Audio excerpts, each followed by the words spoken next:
Welcome back to VFR Radio, Restaurant Radio for this segment. We went through the interview process, how to prepare, what to do and what not to do during the interview, and we are going to make another video for that as far as an interview part 2 of what to do and what not to do. But today, as I promised, and I know it took a few days, but I've been reorganizing my home. I reorganized my home office, and now it brings us here.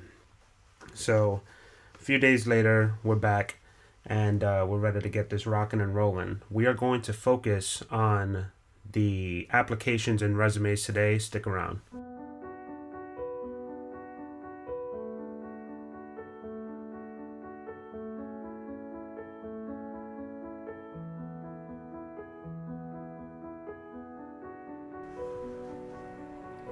All right, so let's get right to it. Everything is going smooth. So this will be a resume. Look, a resume, there's no right way to do a resume. You can do a resume any way you want, as long as you are clearly communicating to the recipient that's reading it and is going to go through the process of seeing if you qualify for the job and the position. I really just want you to focus on the structure and the foundation of it. So let's get to it. So right here on the top, and you'll see examples online. You can Google it online and get templates for resumes. You can have there's services out there that make it for you. They render it and they make it right to suit what you need and what you need to communicate. But I'm going to show you how you can do it by yourself. It's very simple. It's not hard, depending on what position you are looking for. All right. This all depends on what position you're looking for.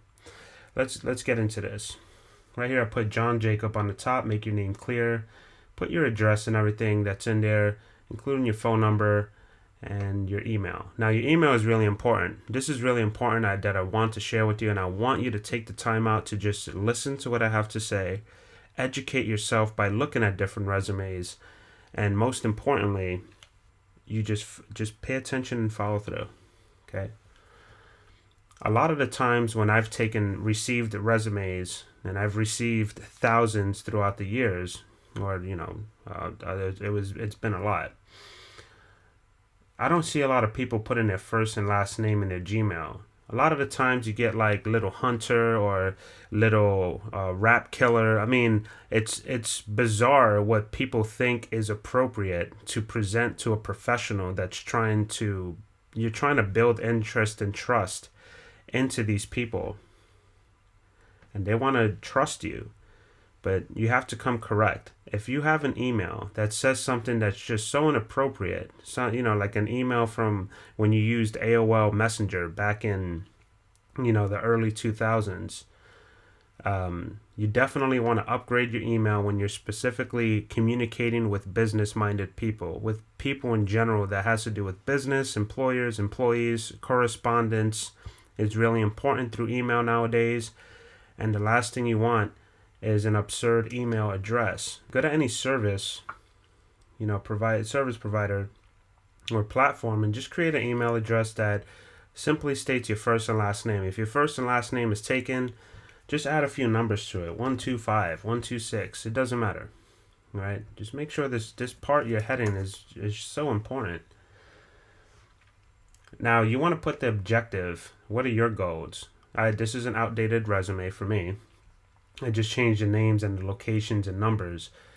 So what I had here was to guide and lead team members to their greatest potentials reached, seeking longevity in an environment where I can always learn and continuously gain knowledge while sharing my education and 20 years of life experience in the work field.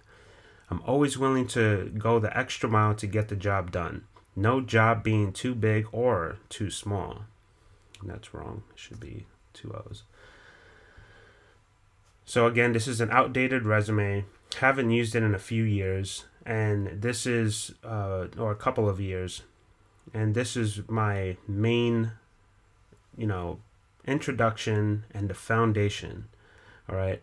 I change my resumes. I have about 2 to 3 different ones depending on what position I'm looking for.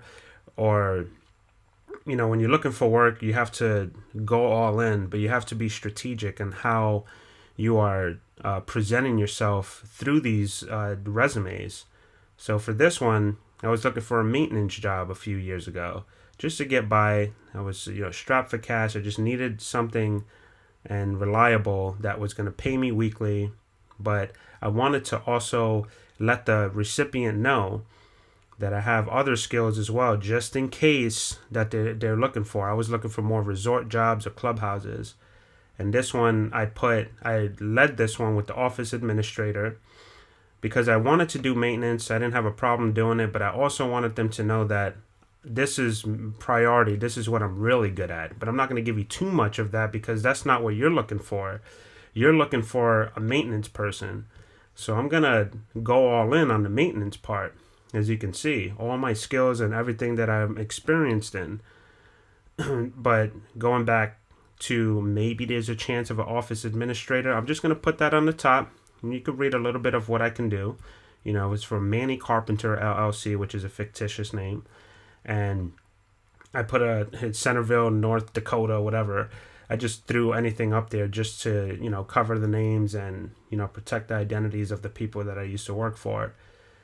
So I had a business litigation interpreter. Okay, that's interesting. Manage and interpret documents in great detail and editor. Not too much, just, hey, this is what I did. But let's get to the meat and potatoes of the position. Now he's looking for maintenance, okay. Essential duties and responsibilities. When you're building this part of the resume, all right, make sure you highlight. No, you don't, look, you can do it either way you want.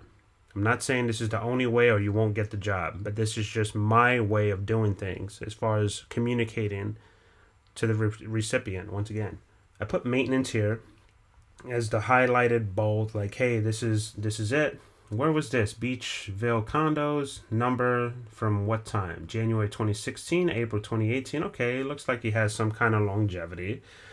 For this one is March 2015, still employed, because it's and when they call me and ask about that, I would just say it's a satellite position. I don't have to be in an actual physical office for the company. I have my own office and I handle their affairs in my home. And there I had still employed. I am no longer employed for that company, which is not Manny Carpenter. Obviously, that's a fictitious name. But however, you still want to communicate. If you are still employed or still have any kind of affiliation, just let the employer know that's trying to hire you, so there's no surprises later on. Be upfront and try to be as transparent as possible. So this is all transparency. Completed all setups for functions taking place each day. Disinfected and deodorized surfaces like jacuzzi. Reported any repairs that needed management. I put 2 here. I mean, obviously this is outdated and it wasn't edited correctly. I'm sure I would go over it and go through it again. I use it as a template, so just forgive the grammar, I would say. So, and always check your grammar for sure. Always go over it. Put another set of eyes on it. If you have a girlfriend, boyfriend, sibling, mother, father, whoever, a roommate, just put another set of eyes in it and say, hey, look, can you read this over and make sure there's no crazy grammatical errors? Because honestly, it really doesn't matter depending on what position you're looking for. If you're looking for maintenance, grammar doesn't matter, But if you're looking for an editor position, then you probably want to edit this thing to the fullest extent.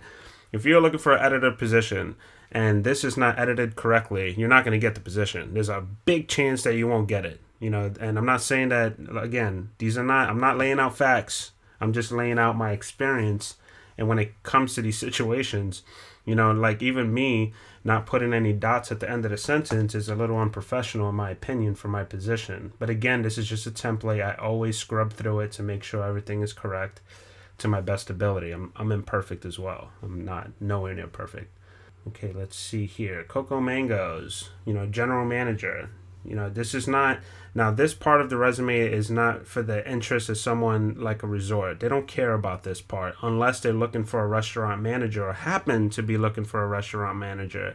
I play chess with these resumes, so I threw that in there just in case because I know they have a restaurant. Although they're not looking for a restaurant manager, at least publicly, it's still here and they know that I have this skill. Kind of a surprise because they're like, whoa, hold on a second. Where did that come from? Well, we're looking more for a a restaurant manager. Why? Look, this has happened to me. I've put resumes in and they called me for other things. Um, one of my most the one that caught me off guard, and this was recently a few years ago. I was literally looking just for a server bartender position. All right, that's it, nothing more, or maybe a line cook. But I knew I could be more flexible with the on the floor front of house position, communicating with customers. And the gentleman called me in, which I really liked those people. I didn't it didn't work out too well with them for a lot of different reasons. But I enjoyed their company, and I honestly enjoyed the chaos working for them. But when I went in for the interview, that's not what I was being interviewed for. I was being interviewed for an assistant general manager, or just a front of house manager in general. And it took me by surprise because I'm like, hold on a second. And I fell for the bait because it takes so much work and so much dedication. It's so much responsibilities. And if you have a family, it's really hard to maintain that, especially me as a single father, uh, handling my daughter full time, 100%. It's not. It's not easy to just jump on a job like that without having to get babysitters involved. Without, I mean, it just starts to cost money. Being a general manager for a position and just a manager in general, it's a big commitment that if you're willing to take it. If not, then stay in your role. Because I stepped out of place at the time when I just wanted something for extra money, and I dove in and really I made a mistake by taking a position. However, the point of my story that I just told you was when you have extra things there, they might be looking for that, but not publicly. And, they'll call you in for a private meeting. This is a whole other, this is summed up into one story. I can write a chapter for each position and responsibility that I had. I wrote a book. I'm going to plug it. It's a psychological foundation for restaurants, business owners. It's general. It's in general for all business owners and entrepreneurs and people in the workforce and even customers. It just gives you a back of the house, like behind the curtains look to see exactly what's going on with these businesses and restaurants. I think it's a perfect book for business owners, new business owners specifically. I truly believe that it's an excellent book for entrepreneurs that want to understand the psychological foundation of what it takes to run a business, or own a business or operate a business in general. If you're a business owner, or if you have a business, or you're entrepreneur, self-employed, whatever the case is, and you want this information for free, all you have to do is go to the website, tyrantconsultant.com, put in your email for that business, and your book will be sent to you for free. So far we got the introduction, the objective, what we're going to do. Let's write down the experience. Let's talk about your experience and the titles and what you've done. Let's mention the business that you work for, just in case someone wants to call them in reference and say, hey, did this person work for you? Even that alone is just like, okay, well, at least he's telling the truth and being honest. Your essential duties and responsibilities.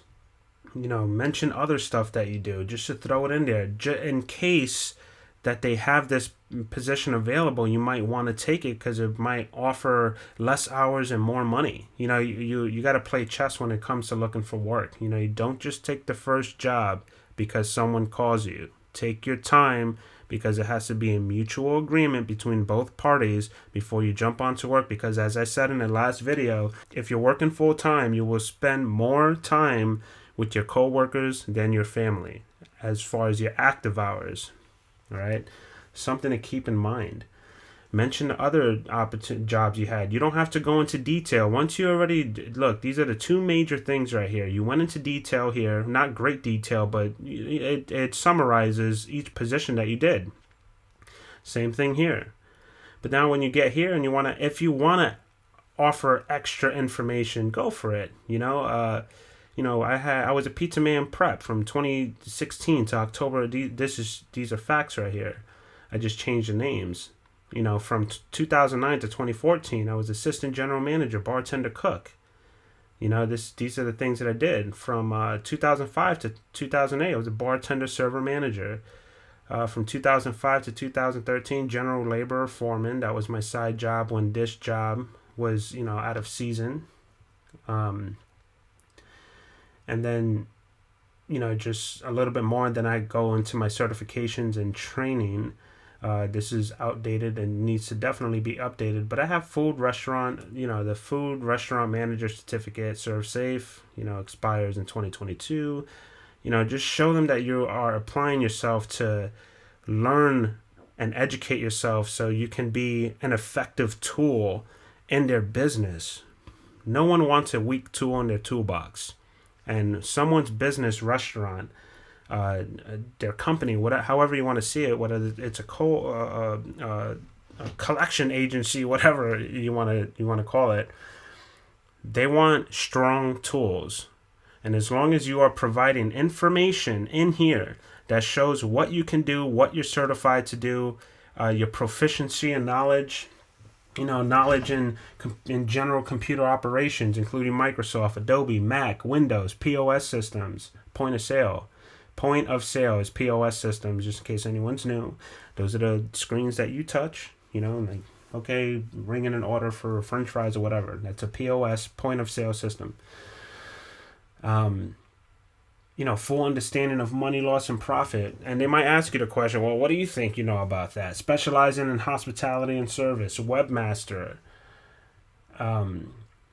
language and communication skills, notable moments. Now, this is an interesting part, depending on what position you want to get. If you're going into an entry-level position and you want to be a manager, you might want to add some of these things. Or if you are a manager looking for a management position, you want to add stuff like this, like notable moments. Coco Mangoes. In a 4,000 square feet restaurant venue, I managed to successfully host a wedding ceremony on the outside deck and a live show on the inside. That is a highlighted moment. We had hundreds of people present. We had 2 different shows going on inside and out, and it was just me and my crew. And my crew did a splendid job. If you remember that, if you're watching this, if you're watching that and you remember this, bravo and brava to you, because you guys did a kick booty job. There was a lot of complaints in the kitchen, but they still got it done. They came through for me, and it was awesome. My team did not fail me, and I didn't fail my team because we kept calm the entire time. Well, tried to. But we got through it. And this was when the real notable moment of this was I handled this while the owners, which were the key players in the business, because they were like the mom and pop for real shop, all hands on deck.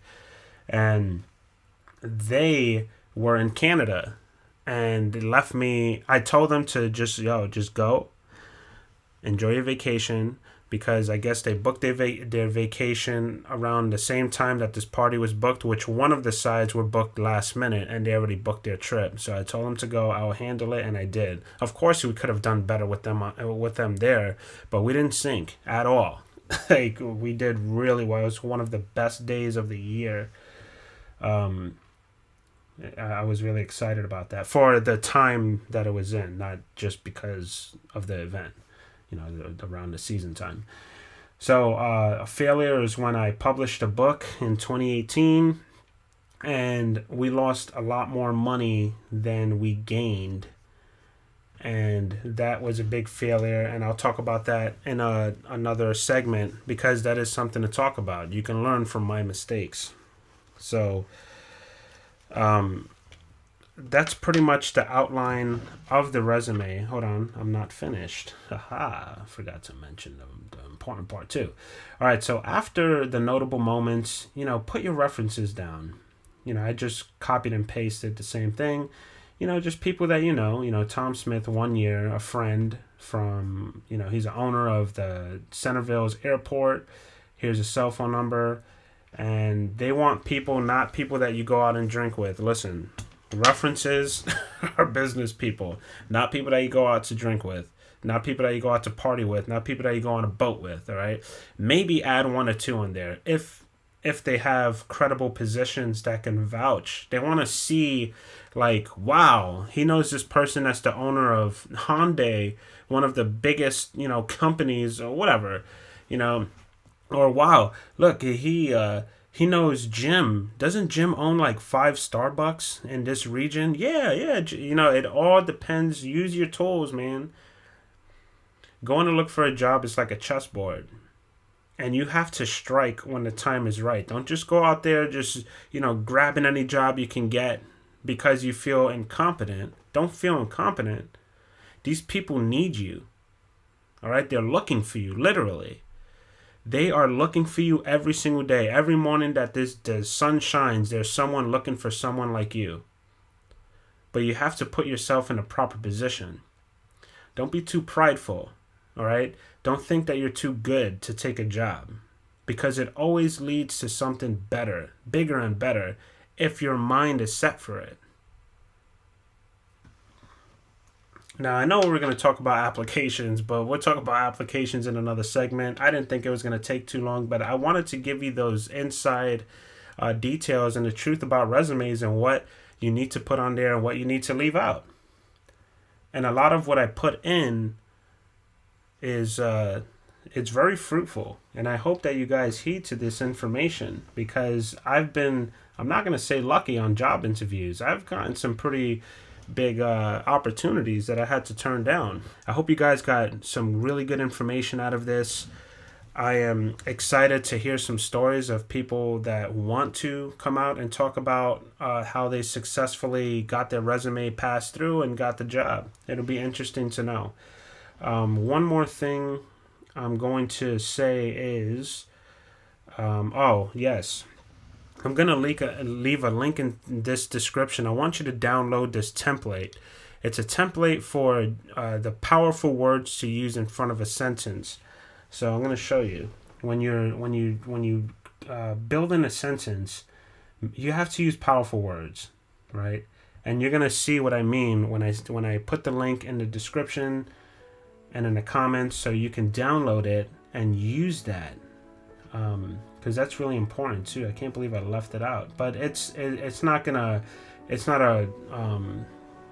break the deal. But I want you to have it, so it'll be like words like analyzed before you start a sentence, and managed, spearheaded, developed. Not you want to replace the words like I took care of all the public related matters. No, I spearheaded all public related matters. You want to stay away from I was good at promotional campaigns. Is I straightened promotional campaigns. So those key words and the phrases that come into the sentence beforehand, you want to make sure that they're powerful, so the people who are reading it could be like, wow, it makes a big difference. And I really hope that you get great information out of this. We're gonna leave it at that. Talk about applications in the next one, and you guys take care and have a good day.